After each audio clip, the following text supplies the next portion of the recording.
L'exercice de la tarologie vise à éclairer le consultant sur les diverses possibilités qui s'offrent à lui, afin qu'il puisse prendre conscience de son avenir potentiel. Cela lui permet d'agir en toute connaissance de cause et d'exercer pleinement son libre arbitre dans ses choix de vie. La bienveillance est au cœur de cette pratique. En tant que tarologue, il est bon de cultiver certaines qualités. Écoute, être attentif aux préoccupations et aux émotions du consultant pour offrir un espace sûr et accueillant. Patience, comprendre que chaque individu évolue à son propre rythme. Empathie, se mettre à la place du consultant en comprenant ses défis, ses peurs. Le tarologue doit garantir la confidentialité des échanges. Les informations partagées par le consultant doivent rester privées, créant ainsi un environnement de confiance. Un tarologue se doit de s'interdire tout pronostic formel concernant la santé ou des événements liés à la mort. Ces domaines sont délicats et doivent être abordés avec la plus grande prudence.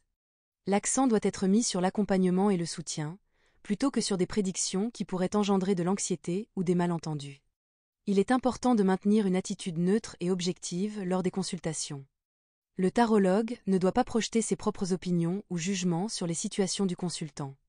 En effet, un tarologue doit pouvoir prendre un certain recul émotionnel face aux problèmes du consultant. Cela favorise une approche plus équilibrée et réfléchie. Le tarologue doit être conscient de l'impact de ses mots et conseils et de cette responsabilité. Il est essentiel d'informer le consultant que les décisions finales lui appartiennent et qu'il est responsable de ses choix. Le tarologue doit encourager le consultant à exercer son libre arbitre, en lui offrant des outils et des perspectives sans chercher à influencer ses décisions personnelles. Il est important de respecter les croyances et les valeurs culturelles du consultant. Le tarologue doit être conscient des divers contextes culturels et spirituels qui peuvent influencer la perception de chacun. Il est interdit de réaliser un tirage pour une personne tierce qui est absente, sans son consentement préalable. Il est fortement déconseillé d'effectuer un tirage pour une personne mineure d'âge. Il est important de laisser un délai raisonnable entre deux tirages, afin de permettre au consultant de prendre le temps de conscientiser et d'intégrer les messages reçus. Il est essentiel d'aborder la pratique du tarot sans intention malsaine, en particulier celle liée à des motivations financières.